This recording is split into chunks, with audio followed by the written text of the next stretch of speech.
So yeah, so Tony, quick introduction. Obviously, Tony has a very successful estate agency in Newcastle and is well known in the Newcastle area. And Tony and I got together, I don't know, about a year ago or so now, maybe not long ago. And we've just built a relationship, and we now JV on some stuff, and you know, we're looking to do more and more as the year progresses. So Tony kindly said he would like to get involved, and I, you know, I'm hugely appreciative that he is involved, because I think he can add a lot of value to the audience. You know, I think we talk a lot on Facebook and on channels about sort of creative strategies, and I hear a lot about estate agents being the sort of the gatekeeper and the roadblock. And so I thought it'd be good to get Tony on, and I've got a few questions from the email I sent out earlier, just asking for some questions, and you know, get Tony's opinion on it, and hopefully it'll give you guys an insight as to what you guys can do when making your next few phone calls to estate agents. And you know, because I do hear a lot that you just get a lot of no's, and they're not interested, and it's subletting, so we don't do it. You know, so yeah, so first and foremost, I think one of the main things from my point of view, Tony, would be why would an estate agent want to mediate between a rent-to-rent company and you've got a relationship with your landlords? The last thing you want to do is upset your landlords by putting them into something that is a bit creative and they might not understand. So, you know, what would you say, and why would you say an estate agent wouldn't want to do it?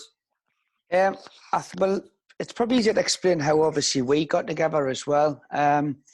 The estate agents are under a lot of pressure at the moment. We had the tenant fee ban 1st of June last year, and that's meant a lot of income for us agents has dried up.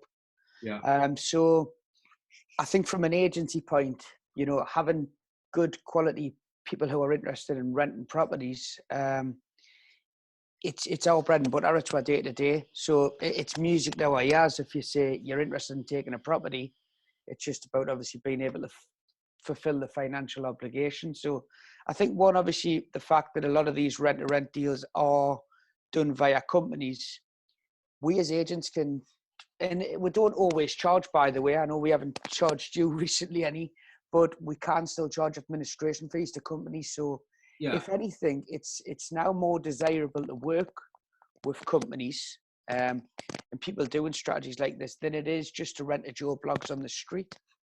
Yeah, because you'll still get your tenant finder's fee off the landlord, won't you, effectively? So yeah, well, that's it. We kind of went from getting a fee from the tenant and one from the landlord. But obviously the tenant side of that's dried up, and that only actually is applicable for company lets. So again, I know your corporate agents maybe aren't the greatest ones to approach, because with them, you know, it has to be black or white in terms of criteria. But independent agents are, you know, they're going to be interested if you're prepared to take the property in. Like you say, you can meet the rent and the bond requirements generally. Yeah, I mean, I do kind of say this quite a bit, that and especially in the video program, the smaller, like yourself, it's your business, it's your name above the door. Those type of agencies, you know, you work in there, you're in the office. They are definitely the better agencies to try and approach on this strategy than, I guess, in our area, it's kind of your Pattersons and the likes of them, where they are a big corporate and they've got franchises everywhere, and they're just, as you say, they're black and white. We do lettings, we do sales, and that's pretty much it. Yeah. Do you think post lockdown, obviously estate agents have taken a hit like everyone? Do you think that the bigger agencies might start opening up a bit to creative strategies just to try and generate some cash? Well, I think everybody's going to have to adapt on this. We come out of this. I think money's going to be short for a lot of companies. When you see companies like Rightmove going to the government for a bailout, then it probably signals the sort of the sign of the times. Yeah. And so I would definitely say so. I'm sure some will still be stuck in their old ways, you know, but I think every deal we're going to be fighting even more so to get over the line. So if anything, I think, you know, people are going to be a lot more receptive to having a conversation about an SA or a rent or whatever it may be, and definitely a lot more than perhaps what they previously were. Yeah, yeah. Because I think if we think back to when we first spoke, and I kind of laid it on the line of what I offer as a company, you know, I think, would I be right in saying you were quite impressed with like what we can actually do, like the no voids and the long tenancies, etc., and the hassle-free element of it. Yeah, no, 100%. I think, I think that's one of the things, isn't it? yeah, and I think what I always get frustrated with the bigger companies is if I was a landlord, like I am sat on the other side of the fence for the single let portfolio, if someone's knocking on the door offering such a service and they're not then passing that information on to the landlord, then for me, they're doing that landlord a bit of injustice and they're not looking after their property as they should. So, yeah, I think that's the case. I think what I tend to find is people who are involved in rent or serviced accommodation tend to have probably a better level of property education, as crazy as this sounds, than most letting agents that you come across. Yeah. Remember, estate agencies unregulated at the moment, so you know, if the difference is I was university educated in property, so I knew that the back end of it was most people in estate agency shops, a lot of them don't if they don't understand it, then they're generally not prepared to put it forward. So I think it's about making sure the agent understands what it is that you're actually proposing. You know, I know we've done some where you've took over and you've redecorated them and things like that, which Joe Bloggs, a standard tenant, would be asking for permission to decorate the property. You were setting out your terms prior to taking the property, and you were saying, not only am I going to pay the rent each month for the agreed amount, but I'm going to improve your property. You know, I'm not looking to move on in 6 months' time. I'm looking to keep this place long term. Yeah. So it's kind of music to landlords, yes. And with the tax changes they've had in the last 3 to 4 years and the effects on their bottom line, more and more landlords are open-minded now. Yeah, no, I'd agree with that. And it's just, I think the hardest thing that most of probably the people on the webinar right now is getting through that door and getting the relationship that we've kind of got now and you know the relationships that I've got with other landlords and people like that. So what advice would you give them if they're going to be ringing your agency every day, you know, following some form of training they might have been on that tells them to ring your phone every day? What sort of advice would you give them on that? Because I think it is down to getting past that gatekeeper, getting past the we don't do that, we're not interested, that most of them sort of struggle with. Well, I think it's from my kind of experience and what I've known from the rent sort of scene is I think sometimes when you're new to the business, you know, you're a little bit scared to pick the phone up and actually speak and think, you know, it's not our property, remember, at the end of the day. We're just there to offer some advice to the owners. And if we think that what you're offering is a good deal, then why wouldn't we offer it? As an independent, like you say, you're more likely to have that conversation compared to the corporate agents. But just try to build a rapport, call up, you know, if you keep an eye on things like agencies, Rightmove, leads, you know, you can actually see which properties are the newest ones on the market. Just get in the habit of maybe ringing them once or twice a week and ask for the same person who answers the phone. If you speak to a Joanne, ring and ask to speak to Joanne again. Hi, Joanne, it's me, Ryan again. We spoke on Monday about that property in Baltic Keys. I noticed you've just had one come up in Jesmond. Can I have a bit more information on that? And just kind of get yourself a bit of credibility, get to know the person a little bit, get them familiar with talking to you. Book some viewings, get out there, get to know the accompanied viewers. Remember, most rental properties are actually accompanied by the agency. Yeah. And if you get in, you're either going to meet an accompanied viewer or you're going to meet the valuer. Either of those relationships are great ones to build on. The valuers are the guys who are actually going out there having that initial conversation with the landlord. Yeah. They're the people setting the rents and putting them on the market.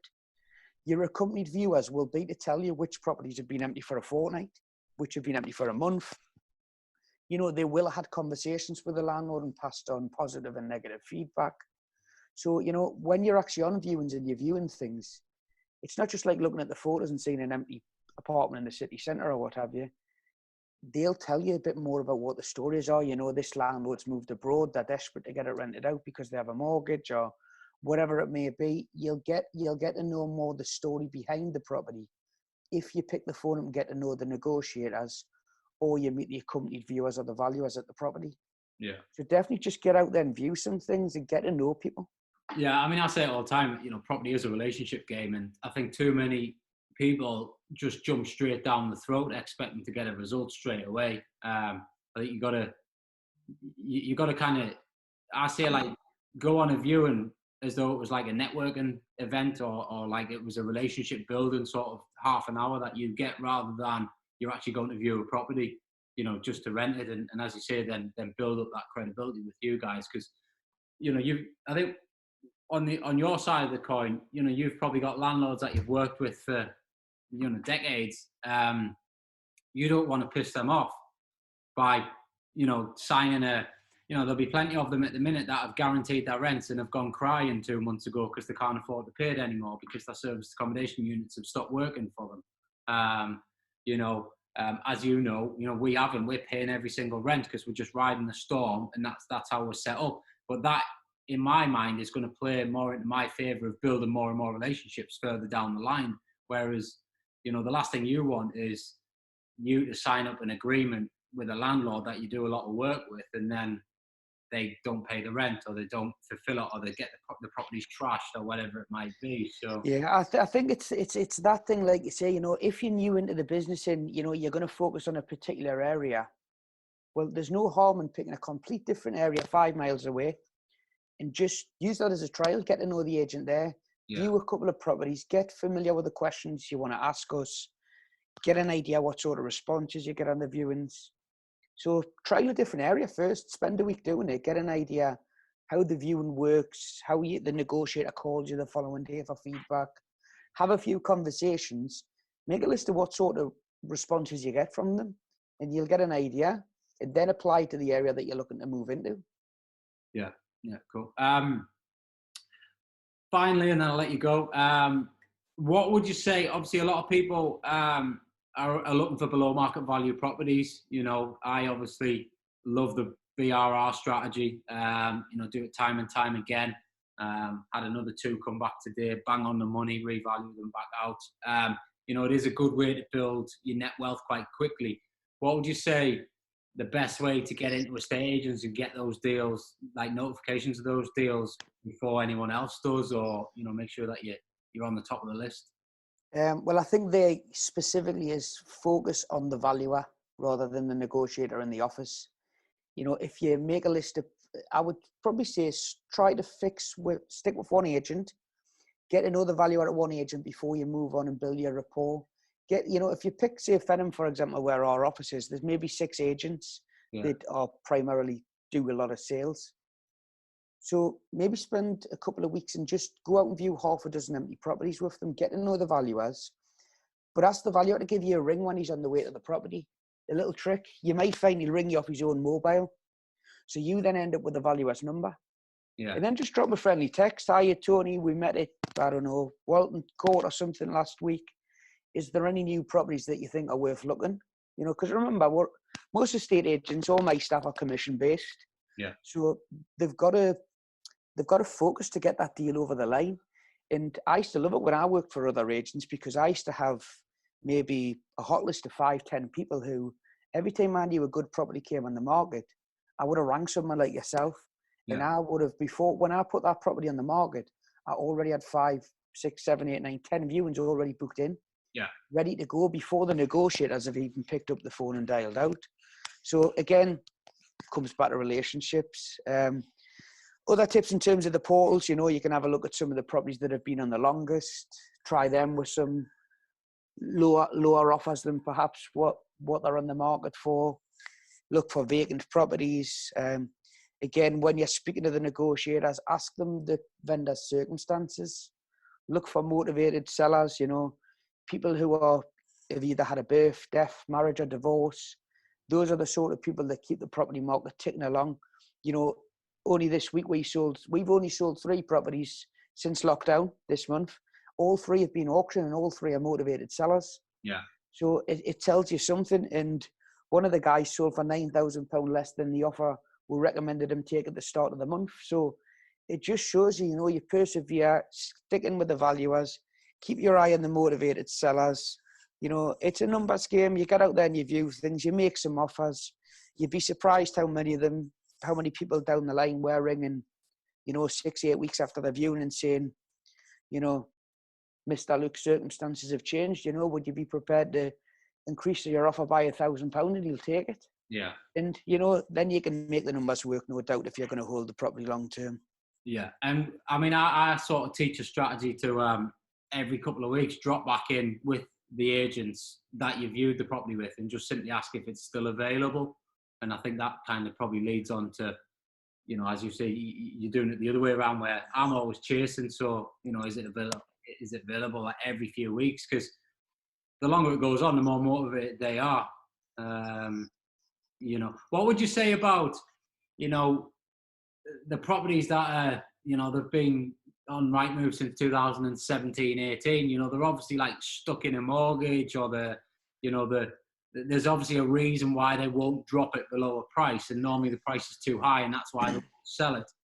Well, again, stick with it, persevere. I started almost 14, 15 years ago working for Pattinson's locally. And I'm still buying at the moment for myself and for clients. And I actually received a text message from the valuer at Pattinson's last week saying, one of the houses I've put on 13 years ago is just completed last week. And I was like, I actually said, do I still get my commission on it? But, that wasn't going to happen. But it just shows houses go on the market and vendors' circumstances change. They perceive that they need X for a property because the one they're buying is Y. When they find out they can buy the Y house for £10,000 less, that impacts their price that they're prepared to sell for. Yeah. So I think, just keep trying, persevering. The longest ones that are on the market generally, again, I know there's things like lease options and things that you could potentially offer, but what I would say in those sort of instances, just make sure the agent gets looked after, make sure they still get that fee out of it if you do a lease option. Yeah. Because again, they're going to make sure if we're getting paid and we're selling you a deal every month or every other month, you're going to make sure that you're in those 5 or 10 people that get your foot across the door first. Yeah. There's countless properties that we go out and sign up to market, and we've got offers on them within, 12 hours of it hitting the market. Some people view the same day it goes live. So again, if an agent rings you and tells you to view something, don't worry about going to do your shopping that evening if they're offering you a viewing to see it straight away. Get out there and see it, because if you don't see it as quick as they're suggesting you need to see it, you'll generally sometimes miss the boat. Yeah. Don't say, well, actually, I'm not available until next Monday. By that point, 5, 6, 7 people will have seen it, ran their figures on it, looked at their comparables, put it in their deal spreadsheets and things like that. Yeah. And, they may have missed the boat by that point. Yeah. Yeah.